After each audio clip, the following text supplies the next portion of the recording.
to meet the handicapped and made the building look a lot better, a lot tighter. As part of, to complete that grant process, we had to hold a public hearing to close it. So Brandon, why don't you take over now, any other information? So as you touched on, the 1879 Schoolhouse project was funded by a VCDP grant, and it's now complete.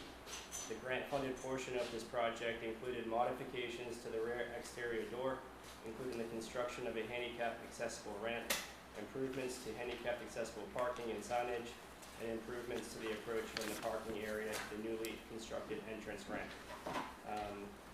One of the obligations, as David said, is to hold a public hearing for the completion date to afford the residents of the town of Weathersfield the opportunity to review and comment on the program results and overall performance.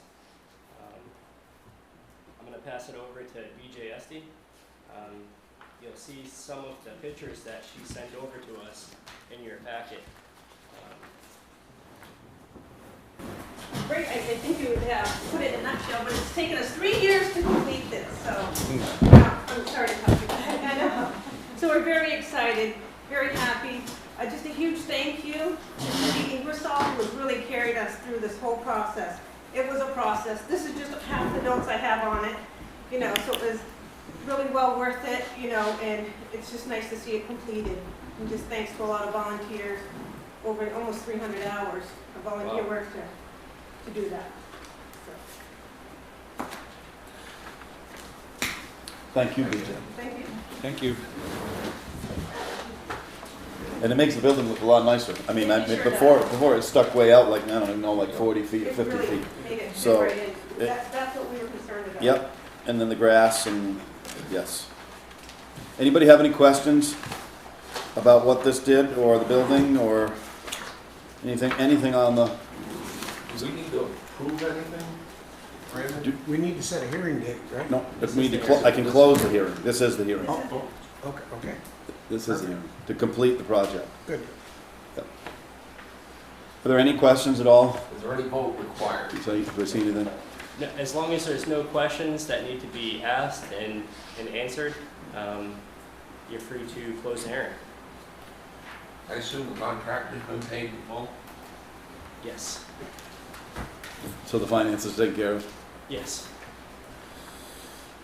Okay.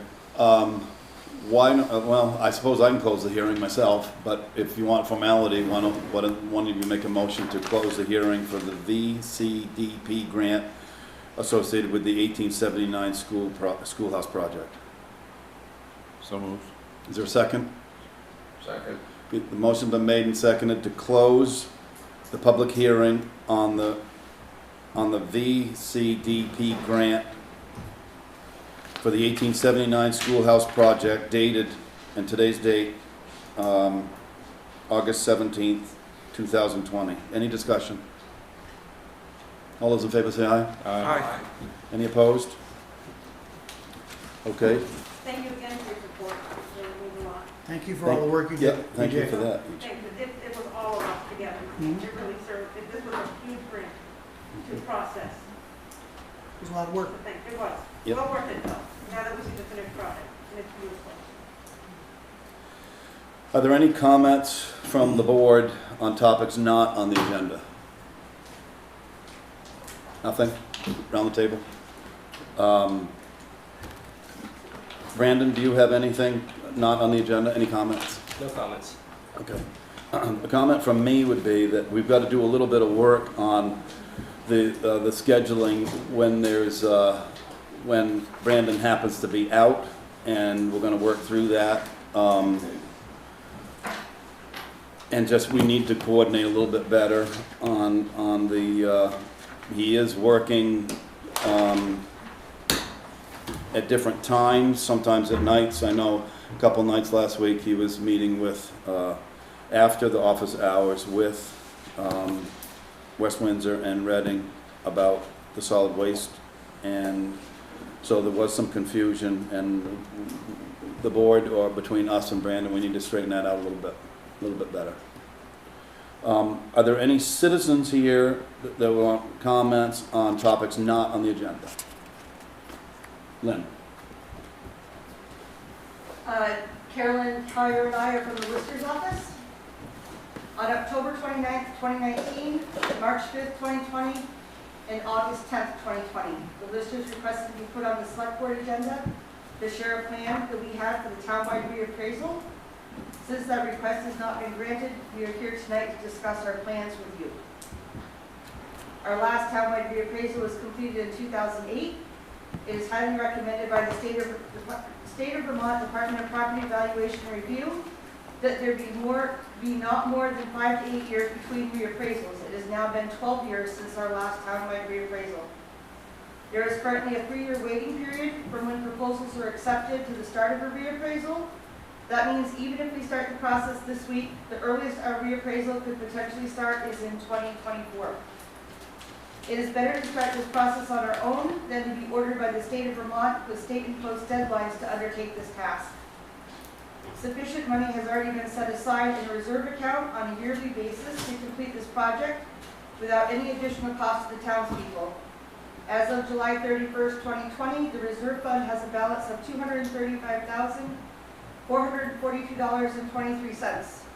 We believe this is an adequate amount to cover the cost of the townwide reappraisal. At this time, due to the COVID-19 pandemic, we are seeing a drastic rise in the purchase price of properties being sold in Weathersfield. This will greatly affect our COD and CLA, which are the two indicators the state uses to determine whether a townwide reappraisal is required. We understand this is a statewide trend. If this trend continues, there will be a multitude of towns in Vermont that will be required to start townwide reappraisals. With a limited number of state-approved appraisal firms to choose from, it is pertinent that we start this process as soon as possible. The Lister's office would like to work with the select board regarding this project. Communications during the various stages of this process discussed in this public forum would go a long way to helping the residents understand what is going on and be more accurately informed. This topic is not on the agenda, therefore we're not going to take it up tonight. We have a full agenda, and I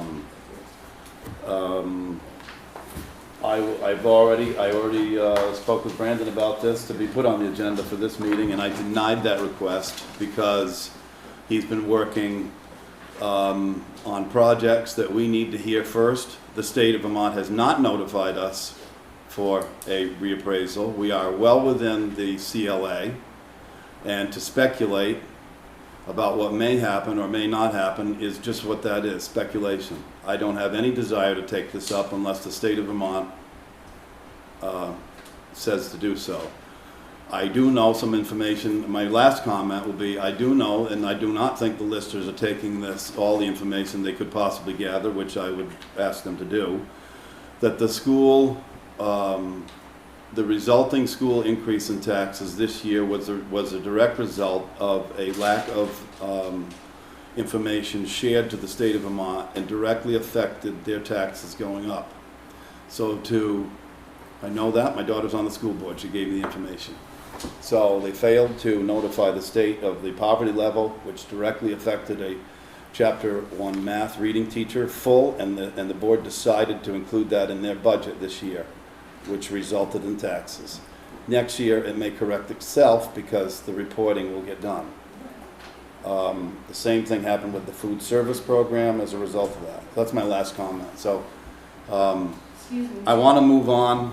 It's Mr. not on Fuller? the agenda. Mr. Fuller? I'm not recognizing you. You gave us the The papers. school budget has absolutely nothing to do with the prices that are I'm being not charged. recognizing you, and we're moving on with the meeting. You made We do you. not need. Can I take we up the don't need minutes, select please? board- We Can don't I- need the select board to approve this. We're trying to work with you and communicate. Do I need to ask you to leave the meeting, please? We're gonna move on. You gave us, I gave you time, you read that, and you handed us a note. That's a topic not on the agenda, and you read it. That's it. Are there anybody else from the citizens who would like to make a comment not on the agenda?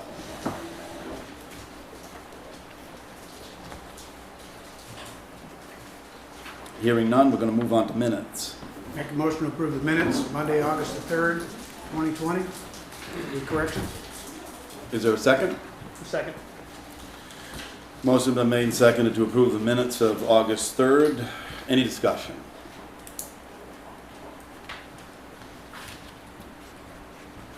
Hearing none, all those in favor say aye. Any opposed? Thank you. Town manager report. Brandon, do you have a little here, or I know you notified me today and said that there wasn't gonna be lengthy because you were gonna take up Yes. as we go along, so. I would like to update the board on our transfer station joint committee meeting that we held on August 12th, last Wednesday. It's the first joint committee meeting that took place, which was one of the recommendations outlined in the transfer station report that Paul and I put together and sent out to West Windsor and Reading. So again, on August 12th, we had our first meeting, and attendees of this meeting included Martha Harrison, who's the town administrator in West Windsor, Edwin Johnson, who's the select board chair in West Windsor, Bob Allen, the select board chair in Reading, Paul Tillman as a select board representative to solid waste,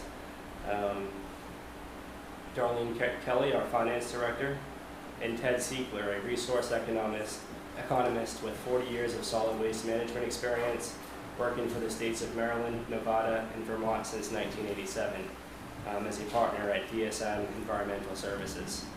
We began the meeting with a brief overview of the transfer station report and held a roundtable discussion regarding our next steps. West Windsor will be conducting a survey in their town to get an idea of how many residents are currently using the Weathersfield transfer station. They've asked us if we wanted to put any items on the survey as well, and Martha Harrison and I have been working back and forth to get that done. According to Edwin Johnson, who's again the select board chair in West Windsor, the town of West Windsor is quite willing to participate, as they, as well as Reading, understand that the Weathersfield transfer station is a valuable asset to our three communities. Ted Siegler stated that he will be more than willing to do pro bono work to assist us in achieving our goals, which were outlined in the transfer station report. Mr. Siegler stated that we'll be scheduling a meeting with Paul and I and Ted to create an action plan in our next steps moving forward, so we're looking forward to that. One of the questions that was asked is whether or not we exclude undeveloped parcels from the transfer station permit fee. After examining the FY20 budget year-end report, we noticed that the budget was $81,100, but the actual was $77,300. The gap between these two numbers demonstrate that 76 properties in the town of Weathersfield were not charged a permit fee for transfer station use. According to Carolyn Heyer, quite a few years ago, the select board decided to waive the solid waste assessment fee for any open land parcels if the owner is already paying it on a residential parcel. So the 76 properties that are not charged multiple properties and that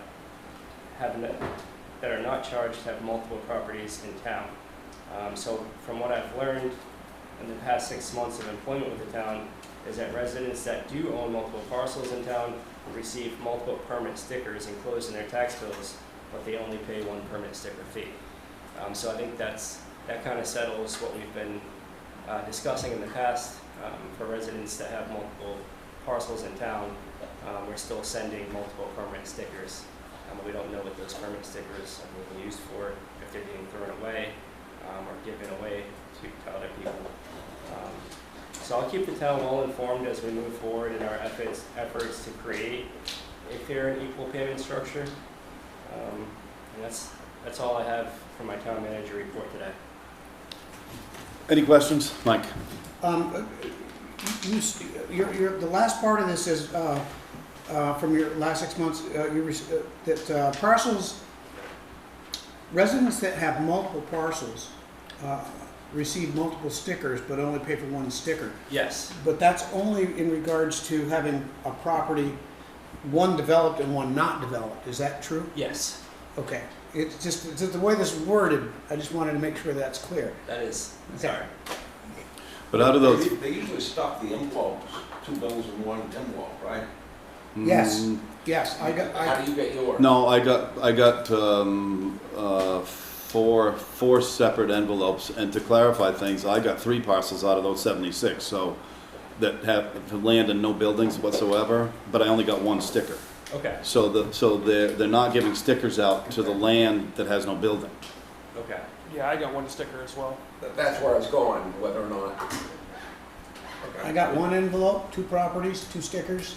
I pay I got taxes, one I have envelope, buildings on 3 both. bills. So it might, 3 stickers. so I don't know who's putting the envelopes in the tax bills, and it could be a couple of people upstairs, so I don't know. Doug, did you have a question? Yeah, I got 2 parcels with no buildings, and they get 2 envelopes and 2 stickers. You did? And don't use the solid waste and get charged for it. Well, on that note, what about all the people that have Well, if you, garbage pickup? but if you have a parcel with no building, then I think you could come in to ask Brandon, because what he just said was accurate. That you're not supposed to get that solid waste fee on your tax bill. Yeah, I get 2 stickers, So it's but I'm not talking about sticker, I'm talking about the $50. yeah. So take a look at your tax bill, Mm. because you shouldn't have Well, that talk fee. about it. You don't get a sticker, but you don't get a sticker to use with that either. So you don't get the $50 fee. How are we gonna flag those, though? I don't know. It does say, but the description on mine, on each one of them, it just says land. And so if it has other identification, it will say land with buildings. So if you read the title of whatever the description is, whatever the span number is, I was just trying to wonder if there's a way to do it without manually yeah, looking at everyone. I don't know. The bill has what's called a house site on it. If you only have land, you wouldn't have that on the bill. No, but if you're in current use, they demand a 2-acre exclusion, because I'll get charged for that and then have to pay the full taxes on that, 2 acres, with no house, and I have no building. So it does get a little fuzzy.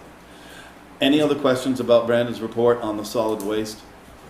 The only thing that came up, like when I was talking to him about it, was with West Windsor, they do have a significant number of people with curbside pickup. So they'll have to weigh the option about whether or not the fee to come use our facility, or how many people do. I don't know the answer to that. They're doing work on that now. So, but I think the 3 towns are getting along fine. We're open book.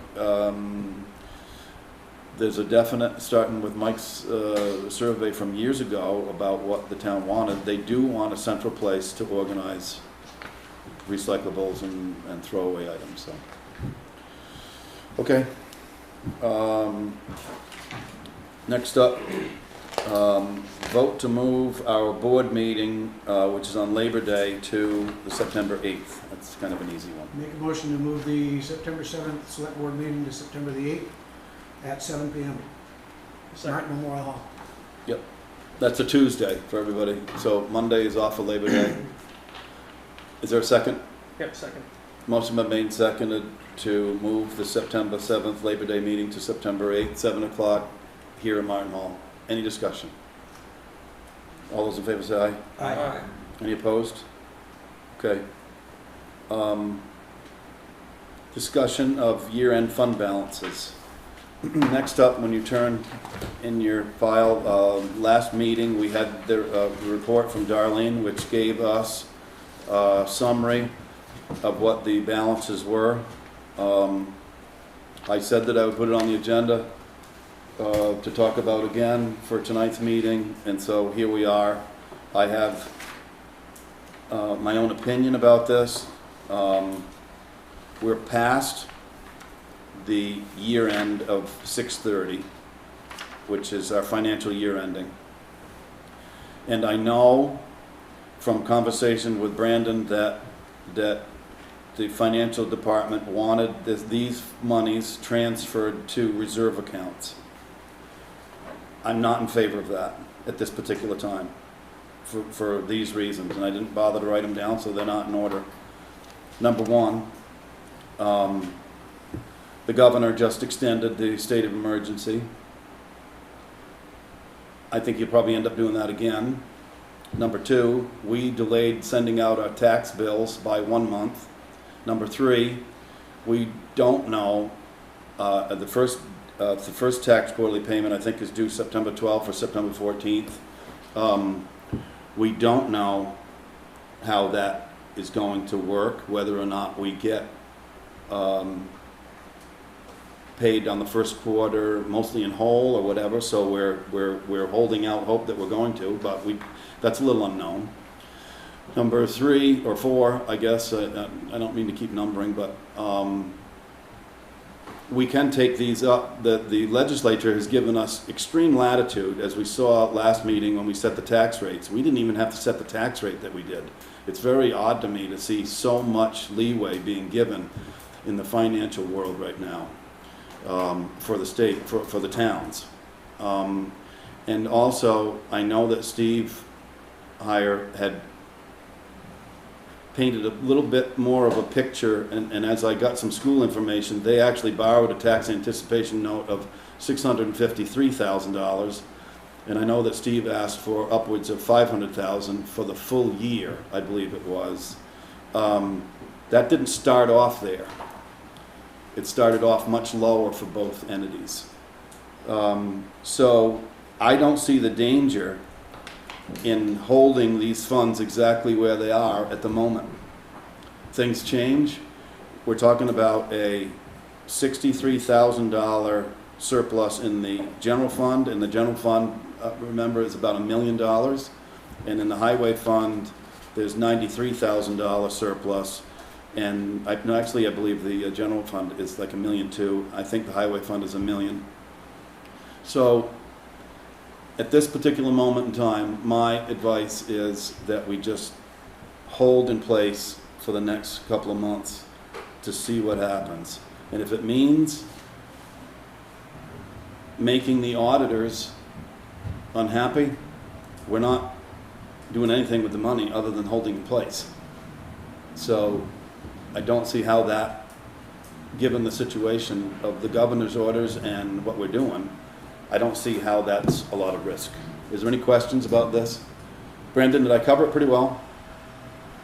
John, did you have a question? I just want to make a comment that if we moved it into the undesignated fund balance, it would accomplish what Darlene wants, and that money could be tapped at any time for any purpose.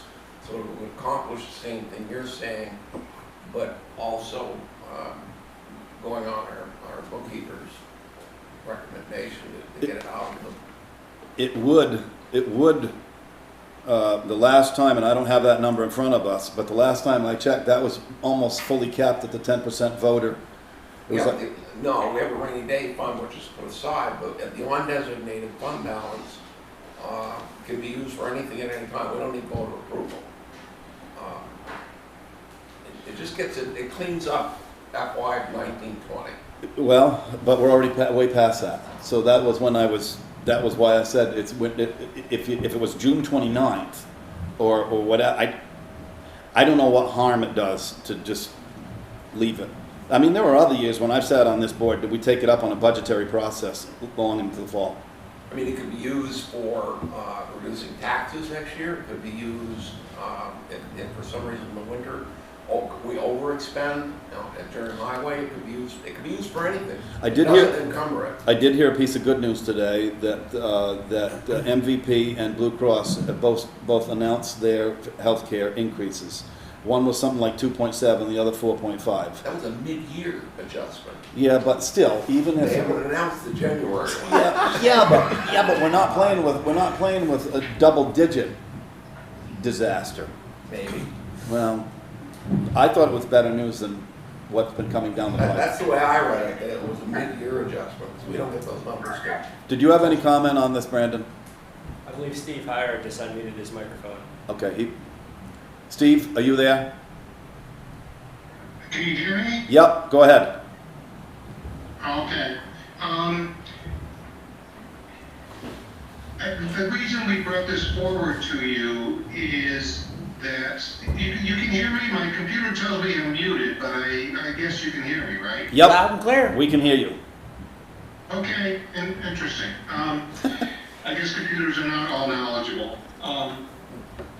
So we brought this forward because we bring this forward at the end of every year to give the select board the opportunity to decide if any fund balance is going to be, or any portion of the fund balance is going to be moved into any of the reserve funds or not. It's not going to necessarily go against any advice we have, or it's not going to make the auditors particularly upset one way or the other. It just subtly or not so subtly changes what access we have to the surplus funds, although there's always a way to reverse whatever we do. So whether you put the general fund balance into the rainy day fund, or you just leave it unreserved and it flows forward into next year, is not necessarily a huge difference in the funds. And whether you just let the highway funds move forward to next year, or you put them in a reserve fund for future highway work, the net result is going to be that money is going to be used for highway stuff or to reduce taxes one way or the other. So it's really your choice. I think there is a lot more uncertainty this year than there normally would be. So whether you put it in the reserve funds or not, you can build cases that promote either decision. I think it's up to you folks. And that's exactly what the legislature had said to us 2 weeks ago when we set the tax rate. We didn't have to set it at what it was. I think that would have been more of a problem because we would have had to have another revised tax bill. So I don't know. My feeling is what I said. So I've said. John, did you have a question? Steve, you can hear us, right? Yes. Okay. If we do nothing, is that the same result as the money going into a non-designated reserve? Or to put it into the non-designated reserve fund require a vote? And correct me if I'm wrong, the undesignated reserve is money that can be used wherever the board feels fit. Not quite. The answer is yes and no. If you don't do anything, the money is just in a undesignated reserve, and it will be applied to the 2022 budget when you start having that discussion. Okay. Right. I think there's too much unknown for me, but that's at this particular time. Okay. Well, if it accomplishes the same. Nothing. I mean, we're not giving it back. We're not doing anything yet. I mean, I think it just makes us. Well, we'll know more information on September 14th. I think it is right. The first quarter, is that the payment coming in? We did that. We did a really good job of tracking the last quarterly payment of FY 1920. So, I just don't know. Any other comments? I remember dealing with this a lot from the budget committee, coming through the select board during budget season. That was when we were looking and talking about what we wanted to do with the budget surpluses that were left over in the general fund and the highway. If there was anything. If there was anything, that's correct. So. Any other comments? If we don't hear any comments, we're just going to let this ride then.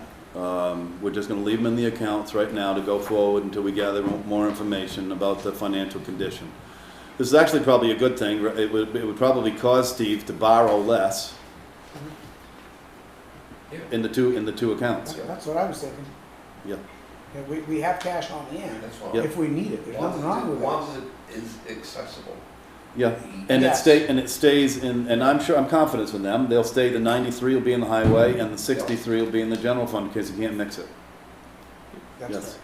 Yes. Any other questions? Okay, thank you. Can we, this next report with the tax collectors is very, very, it's the longest one, and I know that Doug's here.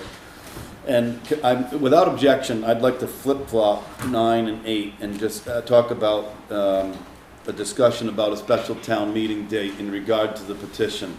The petition is set, as I understand it, right, Brandon? It's headed for the ballot now? Yes, it is. Okay, as written? Yeah, confirmed with May Stearns. The language is accurate. Yep. So we met the deadline to get it on the printed ballot. Correct. Good. So just so you know, it's printed the same as the petition, Yep. the request. Okay. Yeah. You're not looking at me. You're No, looking no, no, past yeah. me. So can we, without objection, can we move 9 to ask for the petition also asks for a vote, but it asks for a meeting of the town.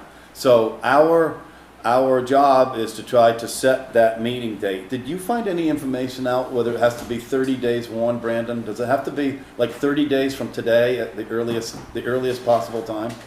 I don't know Yes. if Floanne had, We do need 30 days. okay. And all this does is it puts forward a meeting to discuss the petition or whatever. And I do think that it's kind of important because there's going to be a large volume of absentee ballots, and this ballot is going to be on the main ballot, which means you get to vote for president and house and so forth, and it's just it'll either be on the front side or you get to turn it over. It's the same piece of paper. So, everybody understand that? So it's just a matter of, and then we'd have to figure out where that meeting would be. And I don't know whether people are comfortable setting it here, or would we ask the school? I would hope it'd be at school myself. The school is, You can set the chairs up in proper distance. the last I had heard, they are gonna open on September 8th. And there's a significant portion of that are home, schooled, or, so it's remote learning. Paul? Is the school gonna open to us? I didn't ask them, Right. because I didn't know the date of what Just people. from watching some of the videos and things, it's they're very much into Protecting the building, you know, as far as temperature, everything, things, how it's masks, yeah. yes. So, So, I hate to put this down the road though, because I'd have to call for a special meeting of this board to redo it. Is there well, You can do it pending. we could, and then we could say if the school fails to allow us to do it, then we wouldn't really have any choice. We'd have to have it here, or, I don't know. I don't know, but we better be prepared to make that motion tonight. Is there any place we could do it outdoor? I mean, even if we went over to the old schoolhouse and did it in the backyard in Perkinsville. I would think it had to do with weather. Then would that be a daytime meeting? That's doable. I don't know, I'm just, well, if Brandon's counting days now, but just as I've a already got it, Brandon, counted out. seven, September 16th is a Wednesday, is the 30 days, yeah. so it would have to follow that. And I think it's also important to note, Floanne did say that the ballot will be sent in the middle to the end of September. And that was, I had heard other things about that, so that the ballots will be also sent out. So we would like, if possible, to have it at least before or soon after those ballots go out, because normally when people get those in the mail, they fill them out and they're gone. Are we gonna do this on a Saturday, like we did? If we did it on a Saturday instead at the Weathersfield Middle School, we could bring the chairs outside. Plus we need the rain, so that'll guarantee that. Well, the Saturday is the 19th. I'm looking at the calendar. Yes, that's correct. And what obligation do we have to notify the voters? Because it's usually town report, town meeting. Well, I don't know the answer to that. well, let's clarify the date. Everybody happy with the 19th on Saturday? Okay, now what about time? I'm happy with the 19th if we can get information out. I think John just made a good point. Has to be some sort of communication with the voters even prior to the meeting, so people come into the meeting, have questions and discussion, and Well, let's get the date down and the time. What do people think about the time? do we have time to assemble media to get out to people in that 30 days? That's the I question. think we will, but can we just clarify for the 19th, and is everybody happy with the 19th? Yes. Works for me. But would people rather be happy at 12 o'clock noon, or would you rather have it at 6 or 7 o'clock at night? I'd go for a daytime meeting if You it know, were. 1 o'clock, something like that, right after lunch or something. I'm just asking, because we need to set the time, place, and date, first things up. Then we can go into what you want to do. Yep. So let's have a motion on the floor to hold a town meeting to discuss the petition that is on the ballot for the general election on November 3rd, on September 19th at 1 o'clock in the afternoon. So moved. Second. And the site will be at the school Permissive pending approval, pending approval. outside, or I guess that's a pretty good Yeah. point, to work with that. Yep, I'm good. Now, does anybody, is it, the motion made and seconded to do that? yep. Is anybody willing to go so far as an alternate site being Martin Hall here outside? Well, if the school says no, Because we're gonna have to. I don't think they probably would object to it being outside, right? I don't think so. I just want to clarify things, because I don't want to have another special meeting here this next week, because we're going to miss a 30-day to get the ballots out from Flow In. Follow me? Yeah, no, absolutely. So we can change the motion to read if pending approval of the school, if we can't have it at the school, we will have it here. At Same time. Same time, same date, at Mount Memorial Hall 1 o'clock, at 1 o'clock, outside, the best we can, the best we can. Yes. Doug? weather permitting. If you couldn't do it at the school here, it'd probably be better to do it at the old school in Perkinsville as far as parking, an area for people. Might Because be. here, all you got the parking lot. I know. Full of cars, where's all people gonna be? I don't care. myself. I'm just trying to avoid having a special Me meeting too. if the school... Well, we're written for a special meeting. No, Other us. than COVID. No, this board. See, if we don't determine what it is tonight, Yeah. then I would have to call another meeting if the school denied access, So which I don't want. What do we have to do to get to go over? We can just go over there. Yes, the town owns a The property. town owns the property, so As an alternate site, let's use, okay, as an alternate site. then let me pull back the motion. The I would motion prefer is to have a special town meeting on September 19th at 1 o'clock at the Weathersfield School, as long as they're allowing it. Outdoors, we can Yeah, say outdoors. Outdoors. If we can't have it there, the alternate site then will then be the Perkinsville, the old Perkinsville. 1879 School. site. 1879 site. Is there a second to that motion? John, second. Yeah. Second. Chauncey, did you happen to get, you got all that? I think so. If not, I can re-listen. Yeah.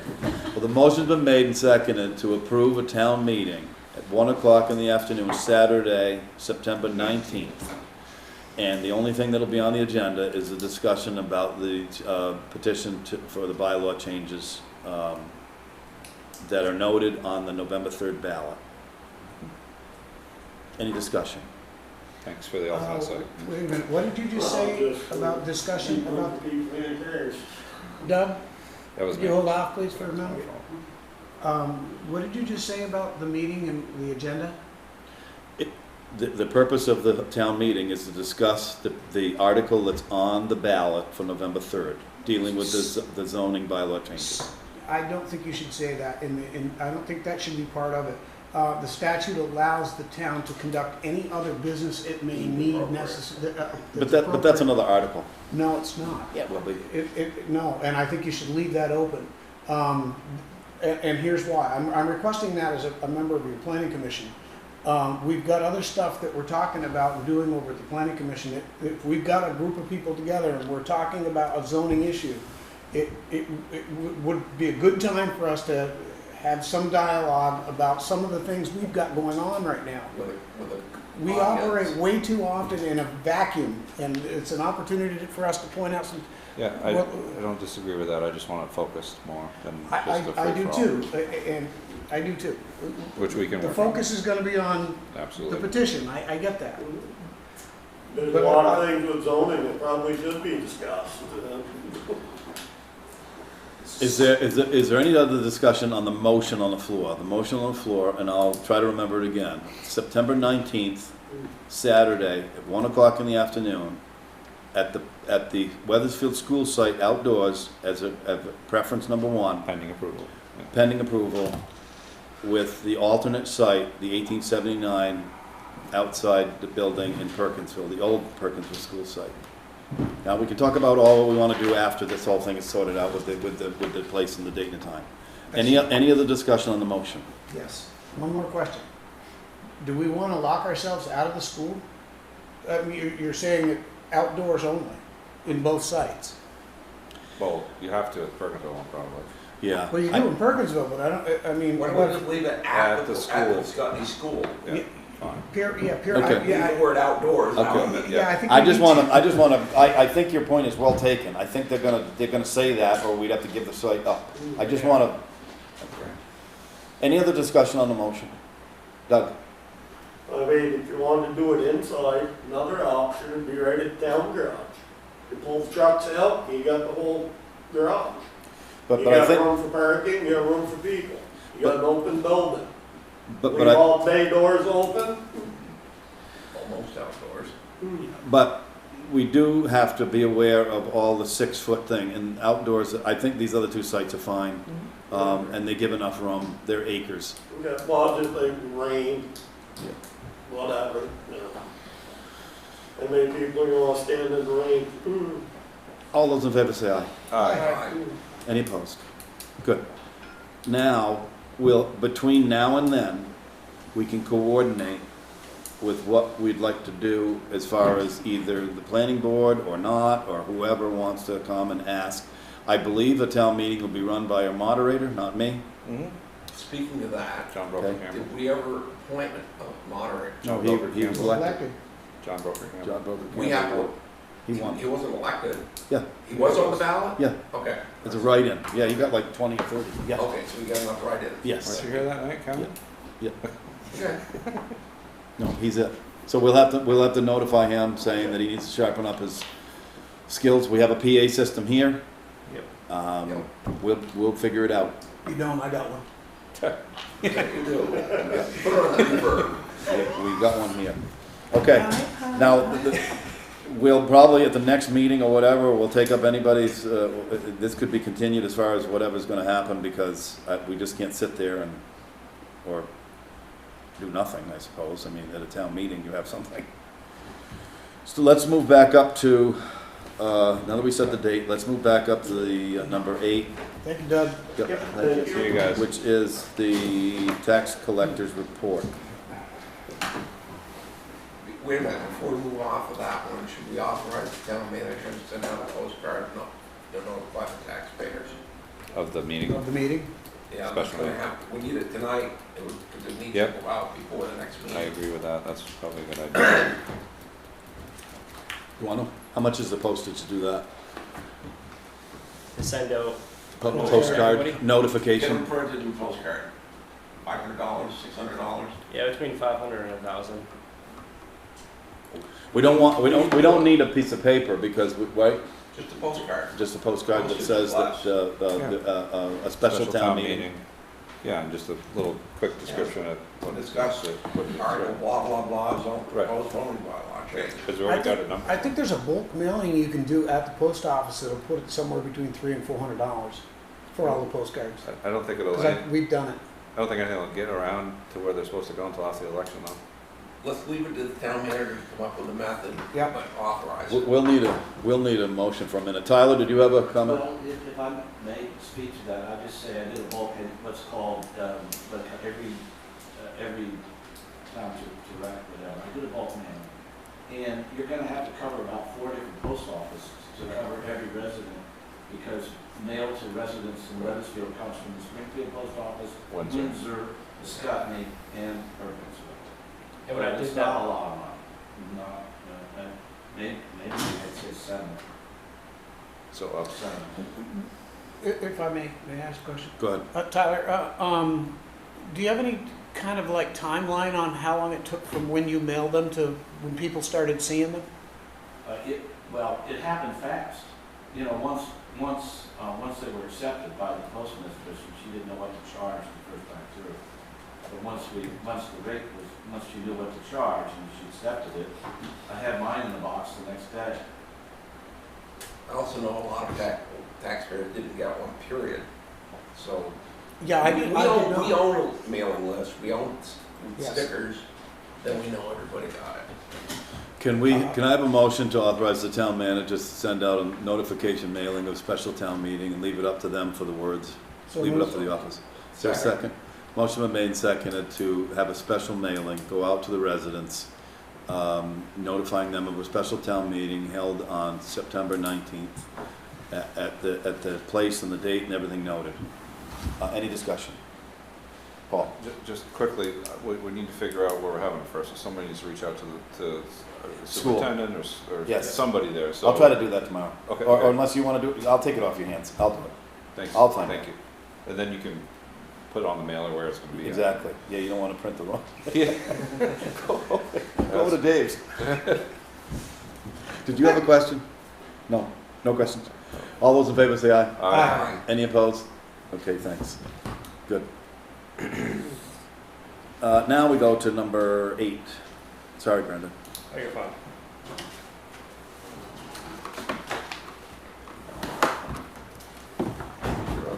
You want me to begin now? Yep. All right. So this is the tax collector's report on the 2014 purchase and sale agreement. As many of you know, the town manager is also the tax collector in the town of Weathersfield. So this, I don't mean to interrupt, can I? yeah, Alrighty. Each of us have one of these, and when I spoke with Brandon today, I hope everybody's got one of these. So I'd rather wait for him to, this report is very extensive. So if we have questions or whatever, write them all down or whatever, and then this is obviously gonna take, a lot longer than this meeting, because there's probably gonna be some more questions, but that's okay. So that we'll be able to let him go through the whole thing at least once, and then we'll be able to have them written down. Is that fair enough? Okay, good. Thanks. all right, so this is just a brief introduction. Between 2000 and 2010, a resident accumulated over $86,000 in delinquent taxes. On January 24th, 2011, the idea was born to satisfy the delinquent taxes owed. If you look at attachment X, which is at the very last page, it'll kind of give you an idea of how this purchase and sale agreement originally started. This is an email from Jim Mullen on January 24th, 2011. And Mr. Mullen stated that, I spoke with Emily Abbott late this afternoon to let her know that the select board on January 20th, 2011 decided not to accept their 4-acre parcel of land and house on Jason Smith Road in exchange for the delinquent taxes owed. I said there is a gap between what is owed and the value of the 4 acres in the house. The reply was, does the town still need an easement to its new land, and isn't that worth something? Mr. Mullen replied in the affirmative and suggested that I ask UVLT and/or Willis Wood to contact her about obtaining a right-of-way through their land to the town forest. So this is where the idea was born, and it's important to note that the select board originally did decline the 4-acre parcel and the Jason Smith Road house. On July 21st, 2014, a purchase and sale agreement was made with the resident to satisfy the delinquent taxes owed. If you look at attachment C, which is, the report itself that I've written is about 11 pages long, so you can flip through the attachments and go to attachment C, and that's where you'll find the purchase and sale agreement living. And once everybody gets there, just let me know.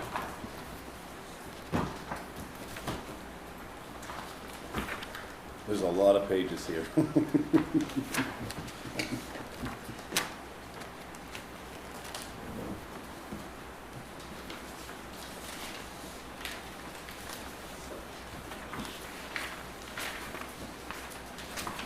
What do you want to do tonight, Dave? Just write down questions? Yeah, if you can. Answer later? Well, depending on the time, it's 10 of 8, and if we certainly Brandon can take a few questions And I'm going to go through the purchase and sale agreement anyway, so if you can't find it, I apologize. There's a lot of pages here. Yeah, I'm on C. Is everybody on C or no? Yes. Okay. Yes. Right there. Yep. Flip back one page. There you go.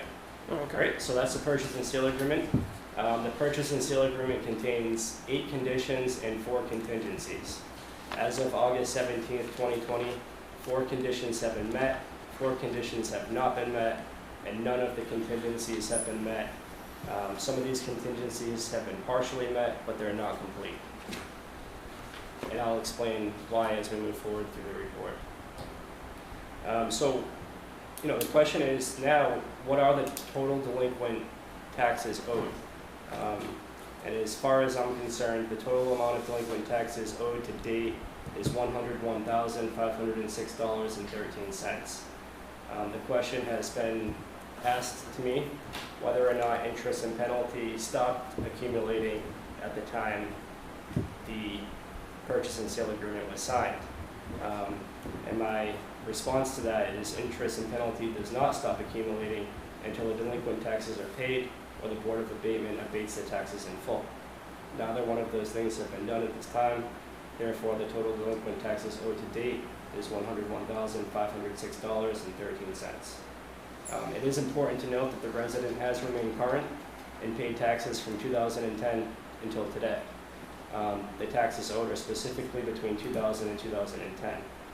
So when the resident comes in, the statement is made to put the taxes toward the current taxes owed and not to put the taxes toward the 2000 and 2010 delinquent taxes.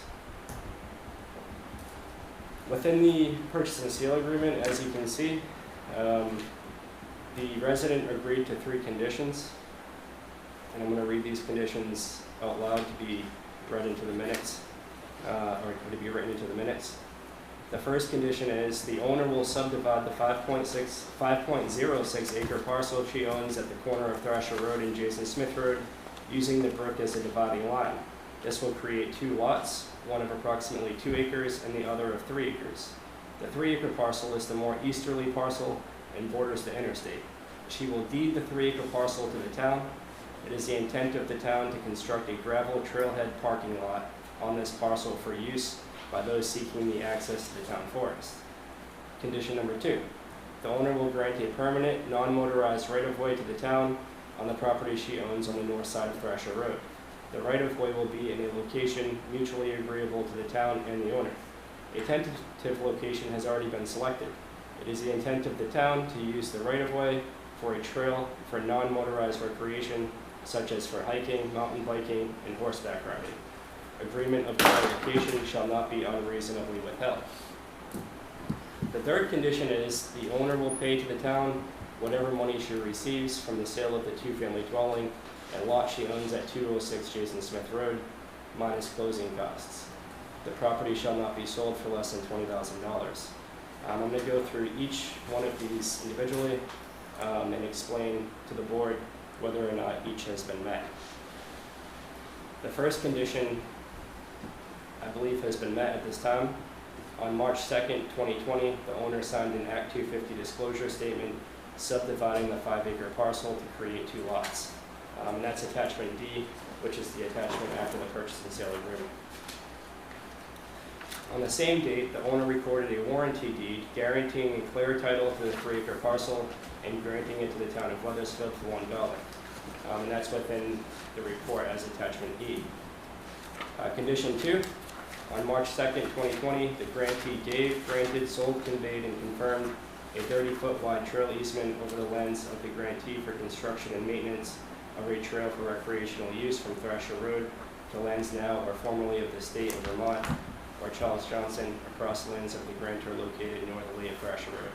And you can find that as attachment F. The third condition, on December 2nd, 2014, the owner of the 2-family dwelling and 4.2 acres located at 206 Jason Smith Road sold the property for $22,033.85.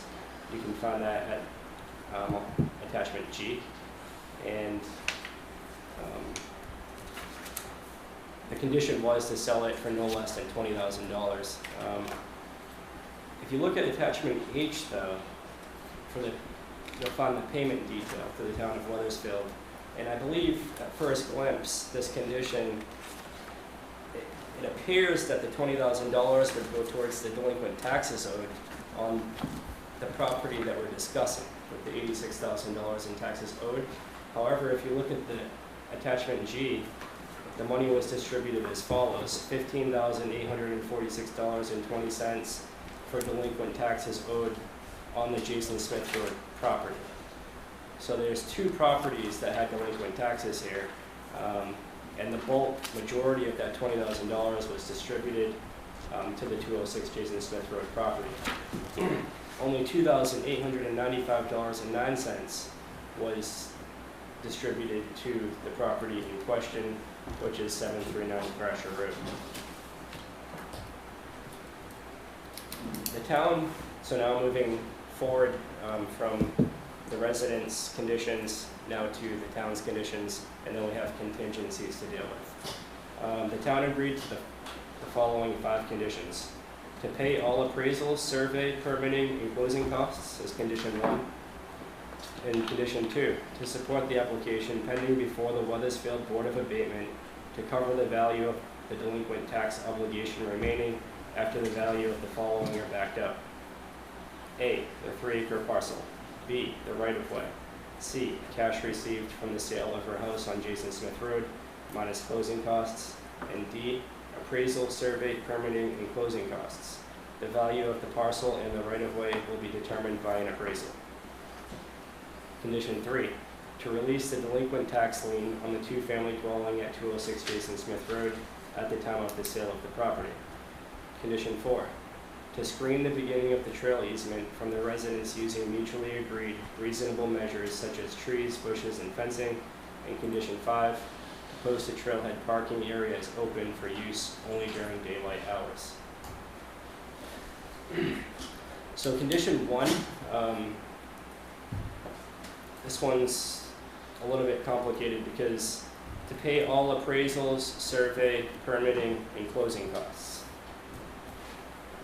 I do not believe that this condition has been met, mainly because we haven't completed all survey and permitting for this site.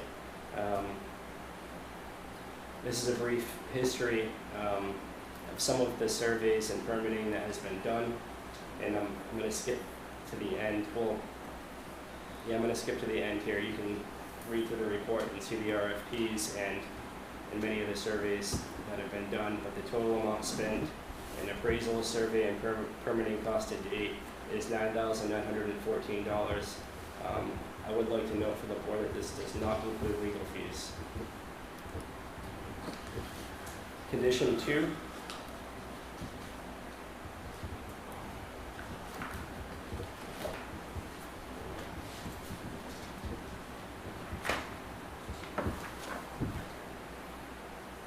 To support the application pending before the Weathersfield Board of Abatement and to back out the 3-acre parcel, the right-of-way, and the cash received from the sale of her house on Jason Smith Road. So what I've done here is I've added the delinquent taxes owed on the Jason Smith Road property, and I've fed it all into equal $120,247.42. And then what I've done is I've backed out the delinquent taxes from the Jason Smith Road property, the Jason Smith Road sale, and the value of the 2.86 acre parcel and easement to come to a grand total of $78,506.13. Could you say that one more time, sir? I'm sorry. $78,506.13. Thank you. Sorry to interrupt. That's okay. And that's after, again, the 3-acre parcel is backed out, the right-of-way, the cash received from the sale of her house on Jason Smith Road minus closing costs, and appraisal, survey, permitting, and closing costs to date. Condition 3, the 2-family dwelling at 206 Jason Smith Road was sold, delinquent taxes were paid from the sale, and the delinquent tax lien was released. So this condition, in my opinion, has been met. Condition 4, to screen the beginning of the trail easement from the residents using mutually agreed reasonable measures. As of August 11th, 2020, no screening of the trail easement has taken place. This condition has not been met. Condition number 5, post the trailhead parking areas open for use only during daylight hours. The trailhead parking lot has not been converted into a parking lot as of August 11th, 2020. No signage is displayed on the parking lot nor at the trailhead. Moving on to the 4 contingencies found within the agreement. Contingency number 1, the town obtaining all necessary permits, including but not limited to subdivision and wetlands permits needed for the subdivision, trailhead parking lot, and trail. 2, the removal of the current use lien on the 3-acre parcel. 3, the release of the resident's existing mortgage for the 3-acre parcel in the easement area. And 4, the town obtaining a right-of-way from Charles Johnson to enable the trail to cross the narrow strip of land owned by Mr. Johnson.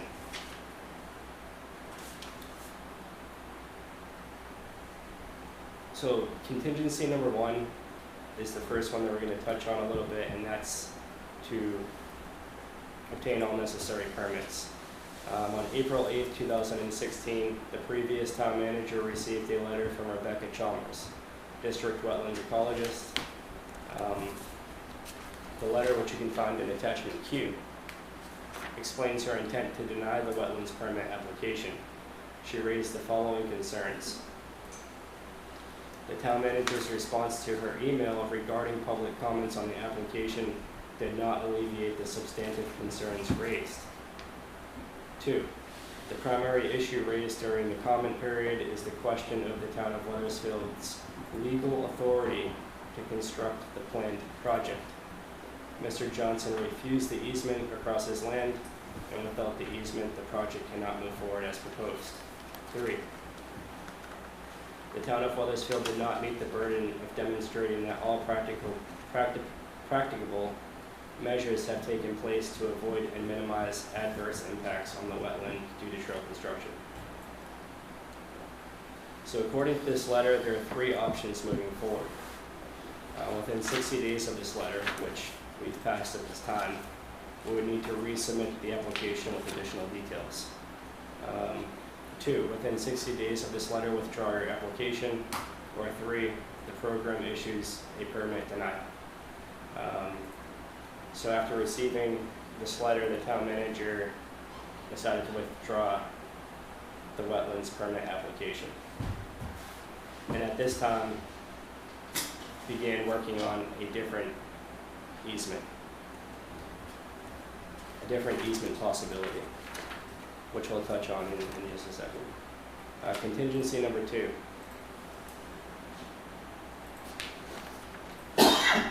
The removal of the current use lien on the 3-acre parcel.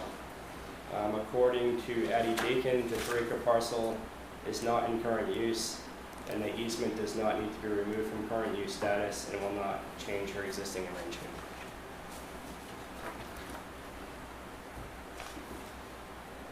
Contingency number 3, the release of the resident's existing mortgage for the 3-acre parcel in the easement area. This is currently pending a response from Nate Stearns. I reached out to him last week, and he said he's going to be sending me an answer shortly, so I'll have an update the next time we put this on the agenda.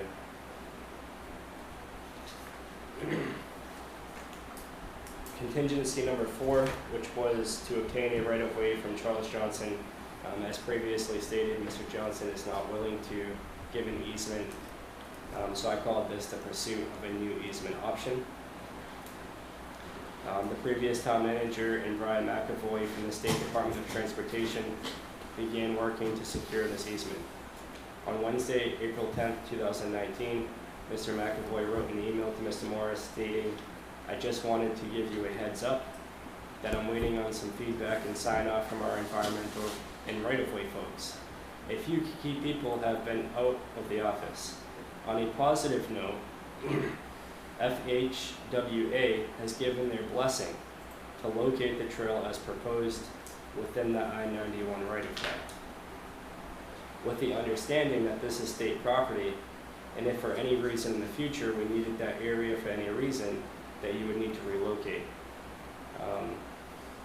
So after coming into office, I requested documentation from Brian McAvoy granting the town of Weathersfield permission to use the I-91 right-of-way to gain access into the town forest. He stated he'll be getting back to me shortly.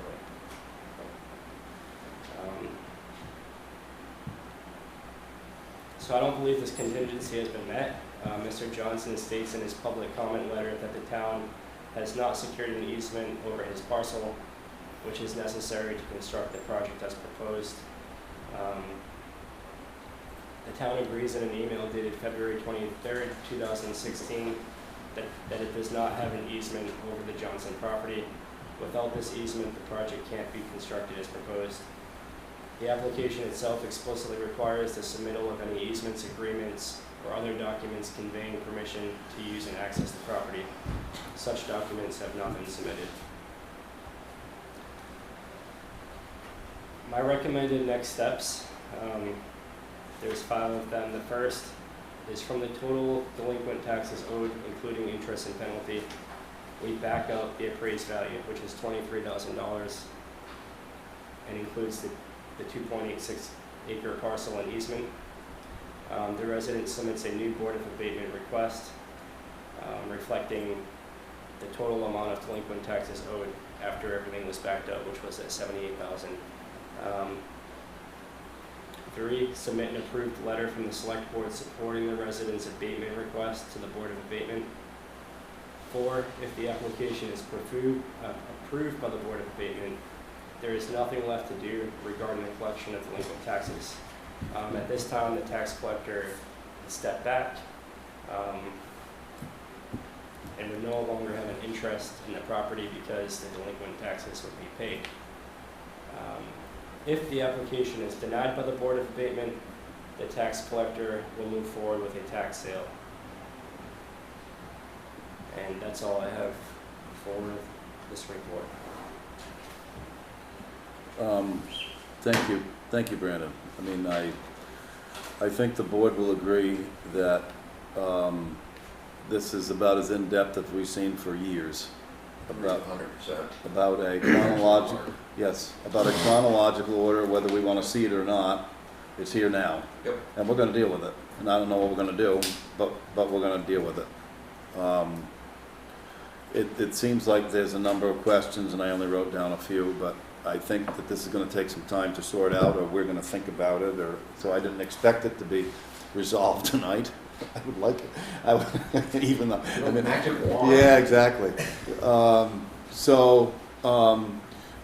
It's 10 after 8, so why don't I open the floor to, if there's a few comments, we don't need to get too carried away, and maybe there's some of them that are going to be duplicate of each of us. Does anybody have any questions?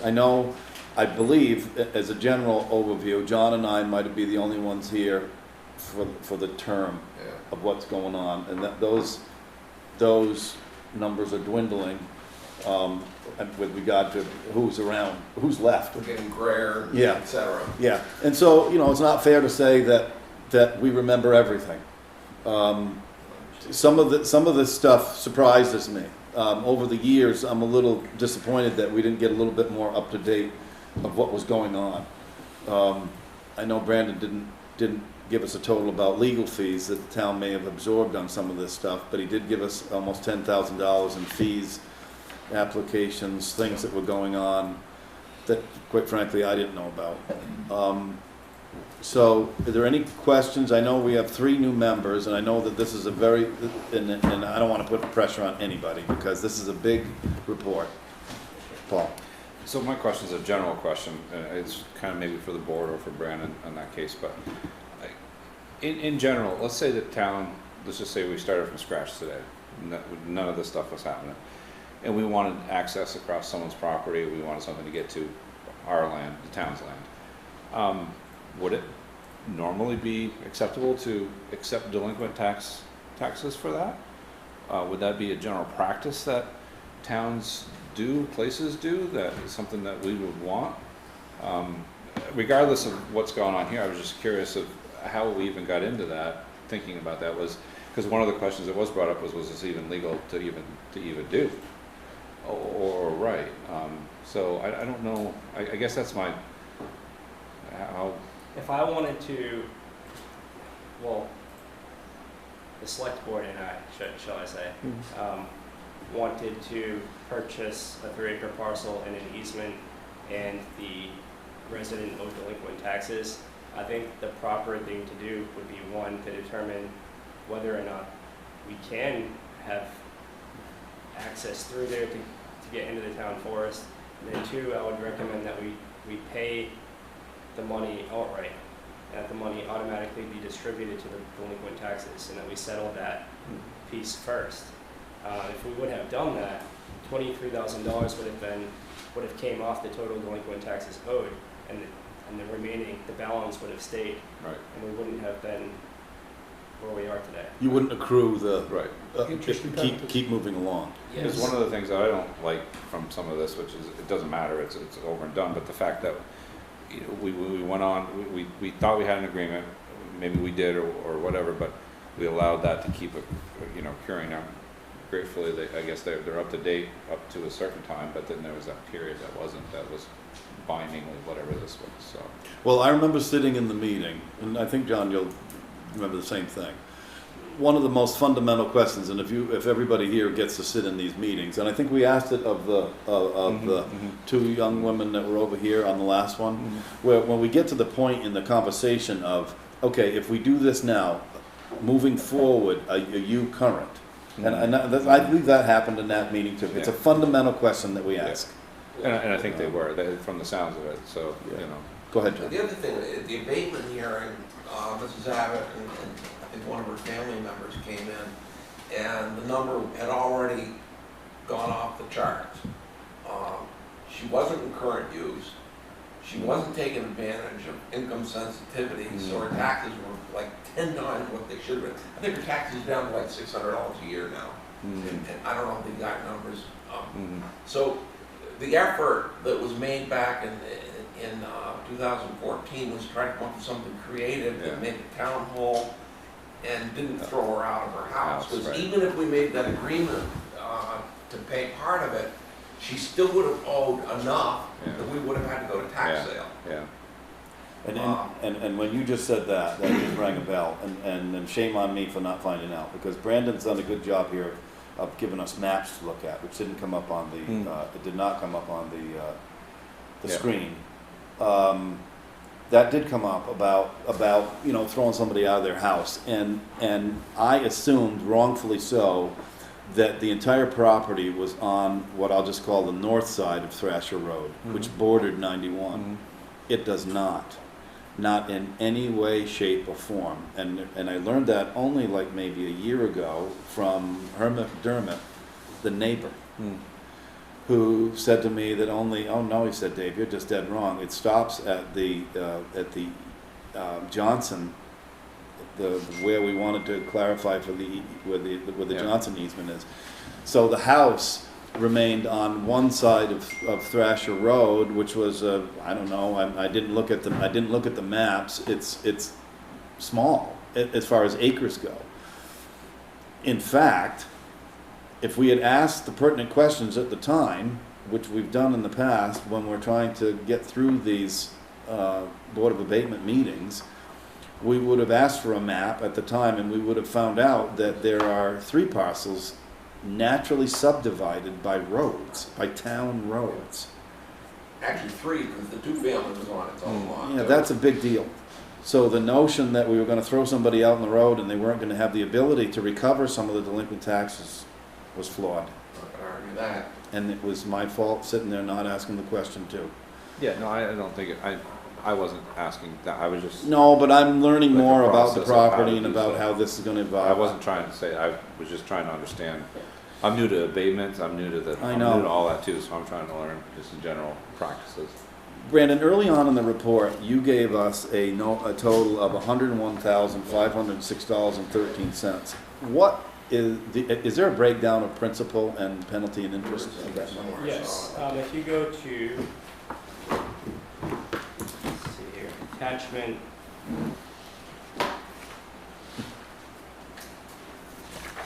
Look at you, all nice in files. attachment P. That's why we're friends, Brian.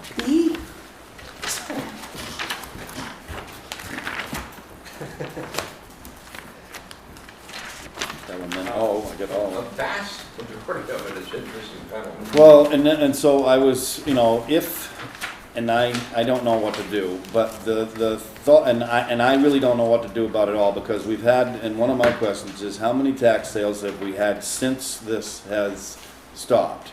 So we've held other entities, owners, to get to your question before, Paul, to a standard that had to pay penalty and interest, and now we're saying, well, wait a minute, maybe not. And so I don't know, what did you say, P? I probably skipped over it. It's up on the screen. Okay, as you've well, got it up so. on the screen.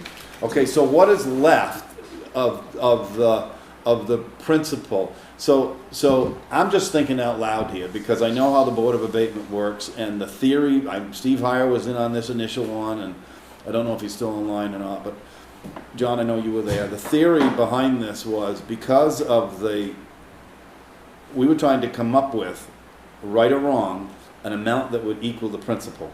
Yes. And are you showing us a screen that it's still 28,000 short, or what? How can I read that?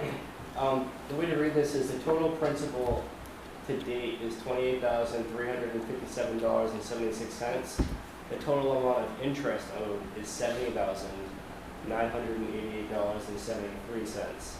And the total penalty is $2,159.64. So you think that 28,357.76 takes into consideration the easement, the 3-acre parcel, No. and No. okay, how do I get there? That's before anything is backed out. So if we removed the easement, the 3-acre parcel, the sale of the Jason Smith Roadhouse, we'd come up with 23, 24, 25, 25 and some change. So 28 minus 25 and some change would come up with the difference. So there's a difference of 3,000 in principal? Yeah. Okay. Not much. Right. So that's why I'm trying to think ahead about what somebody may be thinking. I don't know. I'm just trying to think ahead. So, However, I do want to just note for the record that we hold tax sales based on the principal, interest, and penalty. And also, we send out delinquent tax notifications. And one of my jobs as tax collector is to come to an agreement with the taxpayer to come back to current on their delinquent taxes. And that includes interest and penalty. So there are dozens of residents in town that are on payment agreements to pay the principal, interest, and penalty in addition to staying current with their existing taxes. I understand the interest is high. However, I don't believe that it would be fair to all residents to just waive interest and penalties simply because they're interest and penalties. John, go ahead. One question that's sticking in my mind that's going to be really important is who is responsible for not completing the loop on this? Is it a shared responsibility with Mrs. Abbott, or is it which portion of the town? We certainly haven't completed a lot of our part of the agreement. We've kicked the can down the road. We've changed town managers. We failed to complete the wetlands permit. We failed to come up with some kind of agreement with Charlie Johnson. So did it accrue because of her, or did a lot of it accrue because of us? right. Well, some of it was answered, I mean, which I didn't Yeah. even know about. Some of it was answered on March 2nd of this year. Yeah, all of Not ours. 2/3 of her conditions were just met on March 2nd. Yeah. In addition, the contingencies, I believe, would be on both parties. A contingency is a contingency. Go ahead, Paul, just a minute. Sorry, Mike. No, you're fine. My thing is too, is it's hard, we're kind of stuck in the middle a little bit, just because I understand it's not fair to other residents, and totally agree. I mean, I pay taxes here too myself, that, oh, it'd be nice to just not have to do this, but this person was also led to believe, based on There you go. an agreement, whether we Right or wrong. right, like I said, we're stuck in the middle, because maybe they would have, I don't know, but you can't go back and say they wouldn't or they would have. Maybe they would have paid it if we said, oh no, you're going to have to take care of that. I don't know. That's, like I said, that's where we're kind of, I think, stuck in the middle with that number. Mike? when that came up and I looked at that and I was thinking to myself, well, wait a minute, all of that stuff accrued because this thing was in a snail's pace moving along. And is it fair to charge the resident that interest and penalty? Just- But I think it's a lot of what you and John just got done saying, and what Brandon said, that flips my mind over to the fact that, you know what, everybody involved knew this was in place, knew this was happening, and it kept moving forward. Dave, you just pointed out, Emily didn't come in until, what was it, the 2nd of March this year to fulfill some of her obligations. So she has contingency issues as well. Yeah. But there was no date Which- on this. Nowhere here did I see in that, any of that agreement stuff, did it say everything had to be finalized by a certain date? No. No. So, no, this one, so, And I don't see anywhere in there that says, while we're in the negotiation process, we're gonna No. put a stay on. right, then that's Well, not. certainly a condition on the original agreement was to secure, Yeah. to do what Brandon said in the beginning about, okay, what is the goal? The goal is, and it got restricted by not getting the permit for the wetlands. You're restricting it down to simply a walking trail. Okay, no horses, no bikes, no, off Ixnay. Well, that lowered the town's somehow initial Yeah. thought process. Obviously not gaining the Right. access through Johnson, that's like a big deal to me, because I saw the last line in that email from a current employee of V-Trans, and we all know that people come and people go, and then they promise. The reason the interstate has the right-of-way is, with the fence, is to keep people out. It's not to say, come on in someday, because I saw that last sentence and said, you know what, we're reserving the right to kick you out. Yeah, So anytime. it would be better, obviously, so what are the two goals then? The easement was restricted by not gaining the wetlands permit, and it doesn't get, Everything we want. To the we want fellow's for an estate. easement, right. now can it in the future? Maybe, maybe Charlie's estate, or I don't know. One thing that I learned just recently, I'm gonna back up. Quite often, the Board of Abatement, you kind of treat the interest and penalty as fountain money, if you will. We have a line item in the budget that interest and penalty, but it's never huge. It certainly never approaches those numbers. And I always thought that, I don't know where I thought that money lived when it came in, but it was an epiphany to me that was compounding interest, and shame on me for not realizing that, but I still don't understand where that quantity of money is living from budget to budget to budget. I don't know where it is. Is that the result of our surplus? No, that's in I've been told that that's in the account receivable, which would be in the delinquent tax report from all those But years. it's when you accrued. look at it.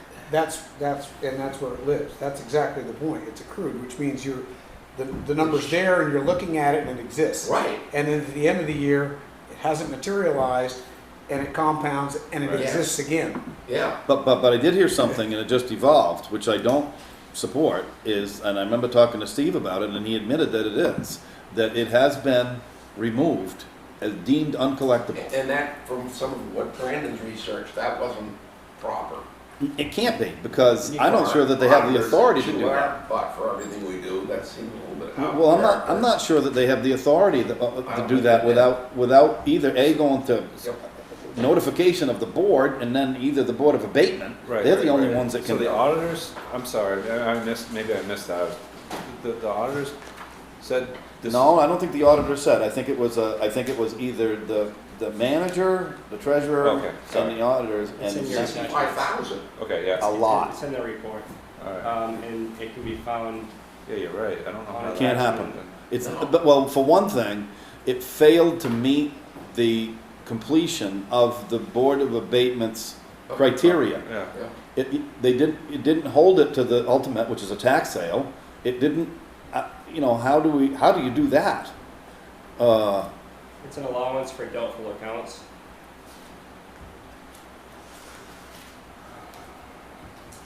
Well, that's a little different than saying that it's gone, right? Gone would be gone. An allowance for doubtful, that word gives me a little hope that it's still hanging around somewhere. Not quite so definitive. Well, it doesn't say gone. Let's say vanished. Yes, and it doesn't say minus, right? Well, it's got parentheses around it. Well, yeah, that's not a good move when it has parentheses. That would be minus. That'd be great. Yeah. So according to Steve Hyatt, the auditor set this up specifically for this property. Steve stated that we will have to expense anything we abate above this amount if the decision is to abate. We can't do that. It That's does not really. matter whether it's principal, interest, or penalty. This means that if the decision was made this year, $9,106.13 would hit the FY21 budget. How much? $9,106.13. How does he come up with that amount? Well, since the $69,400 has already been removed as an allowance for doubtful accounts delinquent. So where did that get made up through other budgetary moves that they So that's already gone? that they added 69,000 or didn't spend in the general fund to make up for an account that was deemed uncollectible? I think the way that it's viewed is the interest wasn't accounted for anyway, so this $69,400 would be, I wonder where they got that number from. I think it was a number at the time. No, because he said, 2019, when what the interest and penalty equaled probably. At one point. At one point, which was at the time, because it doesn't stop accumulating. Right. However, I also want to make one more note. At the time this agreement was signed, there was approximately $86,000 that was already principal, interest, and penalty. And now we're at 101. So between 2014 and today, there's only been $14,000 that's been added to that. So to view it as $70,000 in interest, like it just accumulated between 2014 and now, that's not the case. There was already 80 something. It was already there. I just don't How can agree. it only be that much when its interest and penalties is 1%? According to the purchase and sale agreement that was written, it was $86,000 at the time, and now it's $101,000. So It's been 6 years at 12%. Yeah, only on the unpaid principal, right? So you wouldn't compound, you wouldn't have interest on interest. Right. Is it compounded interest? No, I don't believe it would be. Okay, I would I see just, what you're saying. I would Yeah. just, it would be only, That would that's be- illegal. I don't think that's legal. That I know would it's be- not. I know it's not. I've talked to Okay. enough people. You can't do interest on interest. So, Yes. Unless you're a bank. Unless you're a credit card. Paul? maybe I'm jumping forward now, but obviously there's a lot here to look at. We kind of figure we're not going to make any big decisions tonight, but I guess I would like some focus on what are the decisions that we should be considering while we're going through the information and learning this stuff. What is it that are we, that list that Brandon said, do we want them to go back to the Board of Abatements? Do we need to make a decision here? What do you think we should be Well, looking at? one of the reason why I asked about what was the remaining of the principal, if you ever could get your arms around the original agreement, which was to try to have something of value that you were going to get, does it achieve that? To the principal? Yep. And I don't know whether, obviously you just stated that it's about 3,000 short. Well, to protect the right of any other Right. person in Weathersfield with taxes, it's 3,000 short, because that's not including any interest and penalty. Because it appears that the agreement's off the table then, because nothing's been met, right? Like, it's still not, is it legal at all? I don't know, the Johnson certainly throws a curve in the actual, the goal of it, and I don't know whether that's in and of itself, it was a condition of the original agreement. And it said, Let's say, oh, well, it's all done, we already took 3 acres. from yes, her. yes. So I don't know We how, already have the easement. yep, I don't know how to work all that out. Either You're way. right, you're exactly right. What do you do if you say, Oh, yeah. what are the Here. options? Give it back. Yeah, you could give it back. I mean, I don't know. what kind of precedent are you gonna set if we do something like this? Can I live on my land and not pay taxes and just give it to you when I'm old? That- Like, I've already gotten that from 2 of these neighbors. They've called me. Just wondering. Both borders of this property. Why not me? That's fair. Why don't we, I guess not, maybe not tonight, I mean, it's 8:30, but this is a big report, and I think I would urge each of us to take it home and look at it and then gather your thoughts, and we'll put it on the agenda again for the next meeting. I want to resolve this. I mean, it's a big deal. I mean, we got the fire departments coming up. There's some big ticket items that's going to take some time to do some things, and that's why I'm really not interested in other things that in the town that other people do. That already made somebody mad tonight. Who's mad? I don't know. Steve Smith. Yeah, I just wanted to say that he's not a part of the situation they were looking at. He didn't want anything on the parcel, but Terry and Nathaniel now own that. And I think the taxes on that parcel where their well is like $25 a year. And so they kind of said to me that if the town would waiver the $25 a year, they would mind them putting their trail through there. That's kind of what they said. And that's something for you No longer. to get into, Brandon. I would definitely be, I would be looking into that. Yep. And the only thing you could do is my thought was before why Charlie didn't want to do it. Well, first he wanted to trade some zoning for zoning. That never works. But there was some concerns about the well. I've lived with all kinds of the NRCS and the water things. That's an easy thing to overcome. It's like 100 or 200 foot setback to the water issues of a dug well. That I've learned that they're still using that well. Believe it or not, it goes underneath 91 with 2 lines to where the cows are. At where the Johnsons are. Imagine fixing that. If that craps out. God forbid it gets a sinkhole right there or You something. think you'll ask permission? And it's under both lanes. Yeah. It's under both lanes, north and south. Won't be able to get to work one day. And it runs with gravity. It's quite impressive, really. Okay, if you have any questions, I'd urge you to write them down, and then we'll have it on the agenda for the next meeting too, and we can think about what we want to do. Or Brandon, thank you. our board here, thank you so much for this. I mean, it's the most in-depth, organized thing that we've seen. We do have some options. I mean, we obviously hired Brandon as the town manager. He happens to be the tax collector. If we think that we need to be fair, or whatever that means, we could say, we've done the best we could and do your job. We could also bring it to the Board of Abatement. I think there are, or an alternative, which would be to learn what Steve Smith just said. Does it get further into us? What was the initial intent of? Yes. In any event, if taxes are to be forgiven, it won't come from here. It'll come from the Board of Abatement. If that is the direction, we don't have that ability. It's not under our jurisdiction. Other than the part of the agreement that said that we would support. Yeah, well, yeah, exactly. And that was, and it'll be our job to go. We are all members of the Board of Abatement. Right. To present what we've learned. That will be our job at the Board of Abatement. So. Does Brandon need anything to go maybe check on?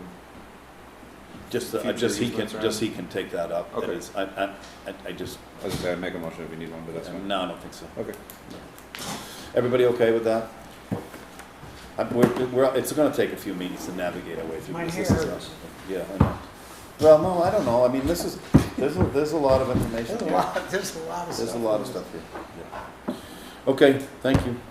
Let's go to the number 10, water operator update. I think this has got to do with the Scottney water system, not the fire district. It's the water system. Steve, would you like to have a seat at the table and give your update, or do you want to give it from there? I can do it from here. I feel like I'm right. This is something new. I've never done an update. Yeah, I figured the board has never seen you before. They don't know everything that you do over there, so I figured it'd be a good opportunity for you to introduce yourself to the board and let them know what's going on. I'm Steve Smith, and I'm the water operator. So that's it. Been there for a long time, probably 35 years since it was put in. So quite familiar with the system. And we had to do a test down at Brandon was with me when we were doing work on the water meters in town, and we got a call from the state of Vermont, and they got a bad sample. The, I guess, backup water operator that we had, he doesn't want to do it anymore. He took a sample and somehow it wasn't good. And so the state got a hold of us and said that we might have to do 4 follow-ups. Yep. And then one at the source. So we've done the one at the source already, and the water come back perfectly fine at the source with no chlorination. So I was very happy about that. So, and we do chlorinate the water, so to states, to the specs. So, and I guess it's just done for safety. I don't know. It'd be nice not to have any chlorination, because a lot of people don't like drinking chlorine. But it's been done for many years, so we just don't stay with that. So. Steve, how long has it been since the tank's been cleaned? The tank. I went up there with a lady from the state. Now they don't dirty it up. I think they went in with a camera first. I don't think the concrete tank's been cleaned. Okay. I went up there with a lady from the state, and she looked in there and she was quite shocked. It looks like the day that it was filled with water. Very pristine, very clean. But it's just kind of funny. It's an act, and for a scuba diver, somebody to get down in there to do that, I can't even imagine how they would, they wouldn't end up making it dirty. They probably make it worse. Well, yeah, I mean, it just looks that way. Did they go in like a little robot, like they have a robot? Yeah, I mean, they may go in there with a robot or something and inspect it, but to my knowledge, that hasn't been done. Where was the sample taken that was bad? Down in, At the plant? I don't know what location it was. Okay. I don't know I can't imagine what happened, but the state, and we haven't done the 4 follow-ups yet. Okay. They haven't notified us, I guess, to do that, because they're running very slow because of the COVID-19. So we did the one at the source, and then they called me from the state, and it seemed to satisfy them. So that was good. And, go ahead, Paul. So the backup water operator that you had from before was a town employee? He was, yeah. And now you've got where the system has a backup water operator in training per se. Yeah, so we'll be able to cover some stuff going forward once they get their certificate or they're pass the exam thing. Yeah, unfortunately today she wasn't there, and the chlorination pump was leaking. So the only thing she hasn't done yet was service the chlorinator pump, which is there's the valve in the container that needs to be replaced, is injection valves. The pump tubing needs to be replaced every couple of months. So there's extensive training that goes on. Yeah, to get so that, just she hasn't had a chance to do that, but as far as if there's any codes comes up, she can get down to the wells and reset anything down there, and likewise up in the pump station. So she's done that much. Any other questions for Steve for the water system? I know that any conversation that I've had with Brandon is it's, as far as billing and pipes and things, there's always a surprise. And we're trying to straighten those out. And it might take some time, but it always seems to be an event going on. But there's 200 or 300 residents that rely on that, so we're not gonna, obviously we're not gonna give it up. And I know that he's worked on a grant for something that may be early next year. Yep, in January. Yep, so, yep. Any other questions? Okay, thank you. Thank you, Steve. Thank you. Steve? I don't see any appointments. Let's go to the warrants, please.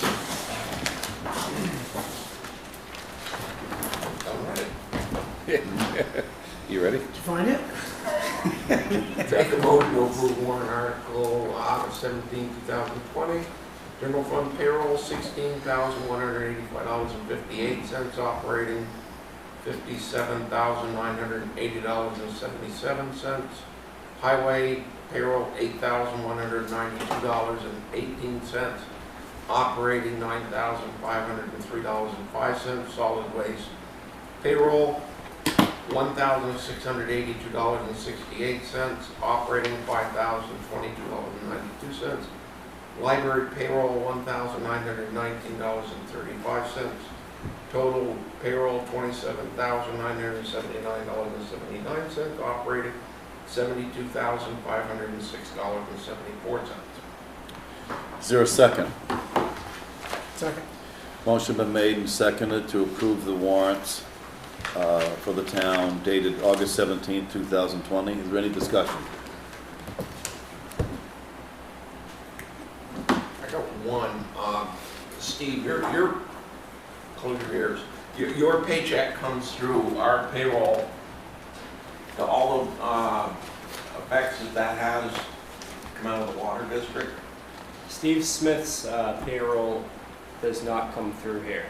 It goes through the Ascutney Fire District number 2. But we're paying it. It shows it. I believe it goes.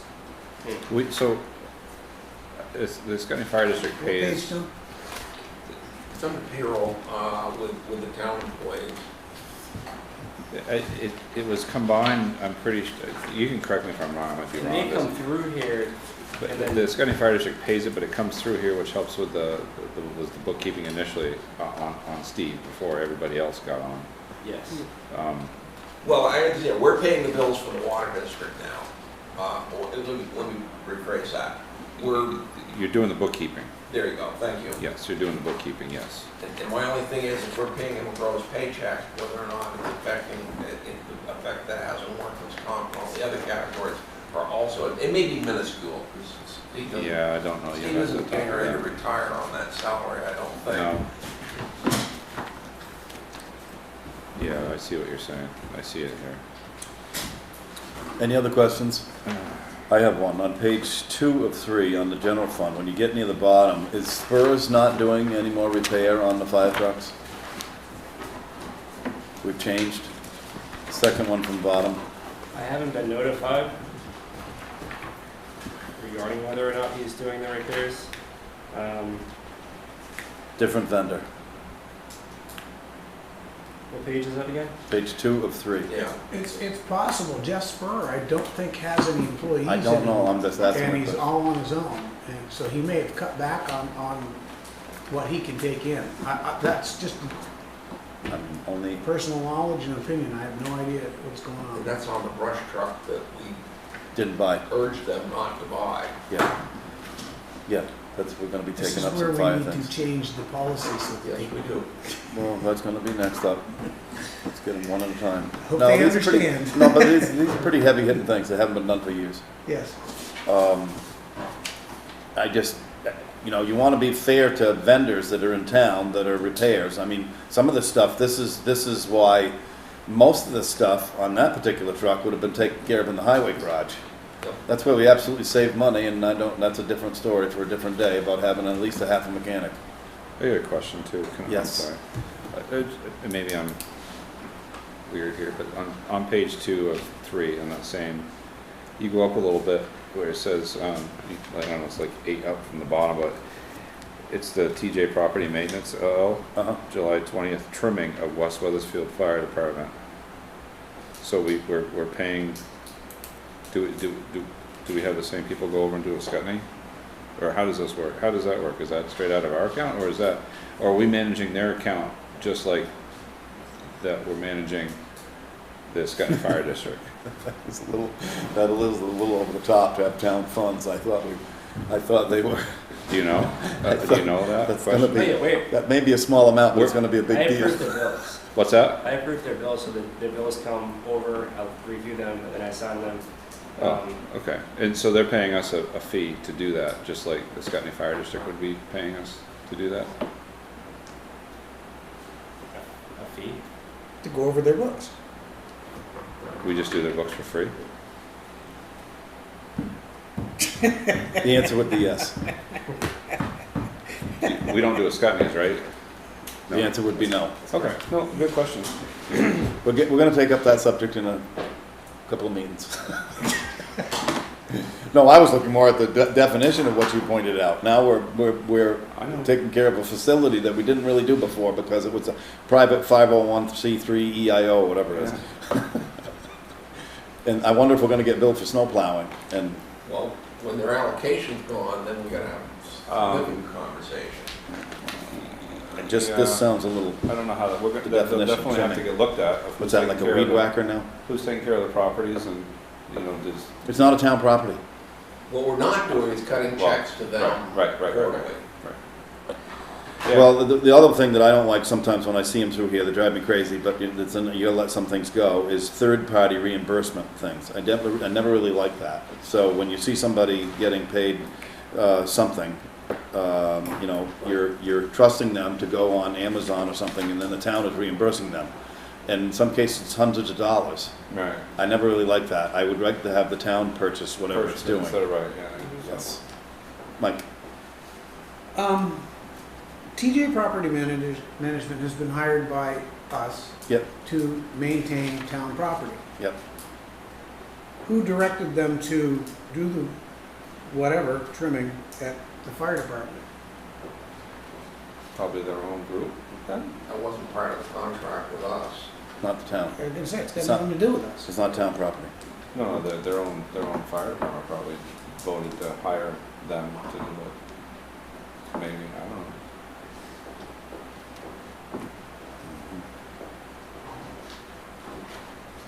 I guess your point is if we're gonna pay for it, it ought to be included in the package that people bid on. Well, it's not a town property. Yeah, Right. No, that's a good point. I don't know how you. And that's why I was asking. I They didn't know. do have a list. Under that bid, we had specific Yes. properties to manage. We own. Yep, parks. Yep, the So- Center Grove, the Right. Veterans Memorial. I think this money is just coming through and like Brandon said, we're just managing it for them. Because we doing the books. I don't know if that's actually town money getting paid. That's what's weird. Yeah, that one is weird. Well, there's a bunch What of does the board want to do? Want to hold that one and ask for clarification? Or let it go? Let it go. Let it go. Let it go. Let it Yeah, go, I'm but for clarification. I We're think gonna need to start I looking. think we need to start looking. I think we need clarification. Okay, the motion been made and seconded to approve the warrants of 17th of August 2020. Any further discussion? All those in favor say aye. Aye. Any opposed? Good. I sent an email out to you guys and I was gonna ask for an executive session. I'm not gonna do that. Unless you want. No, one. I said woo-hoo, because Yeah, I that means I don't have to walk home. 9 o'clock. Unless the boss is saying you're walking. I hope not. All of us can get together, put your thoughts together, speak with Brandon when you can about what you think might work as far as if something happens where he's unavailable, and I'm gonna let him sort that out between residents and whatever else is going on. Is there anything for the next agenda that anybody wants to see on here other than the tax issue that you know of now? If there isn't, What? email me. Go ahead. Just a quick thing, I was curious, and Brandon and I had vaguely talked about this, but I was curious about the safety program that we have at the town. Like, if we had a program, and if not, could we look into something like that? Like, do we require, people to wear safety shoes while they're out there? Do we require safety goggles? Or what's the PPE that we require? Do we do any training on, before we let somebody just grab a chainsaw here, do we do a training to make sure Yes. that they know? Okay, I'd like to look at that, so myself personally, and be glad to see where we're at with that, if the board's okay with me looking at that. I just want to clarify the date for the school, because I got to call them tomorrow or somehow email the principal or whatever. The 19th, right, at 1 o'clock? Yes. Yep. Okay. Of September. Yep, yep, good. And on that note, today's the 17th. Yeah. So we're kind of in a weird month. There's 2 more Mondays in a row right now. We don't have a meeting. Yeah, because the 24th, the 31st is a Monday. So we don't meet for 3 weeks now. Okay. Which would put us at September 7th. And that's our, 8th, I'm sorry, that's Tuesday, correct. yeah. Yes, I'm sorry, the 8th. So we have 1 meeting now before the town meeting. Yeah, do we take a position?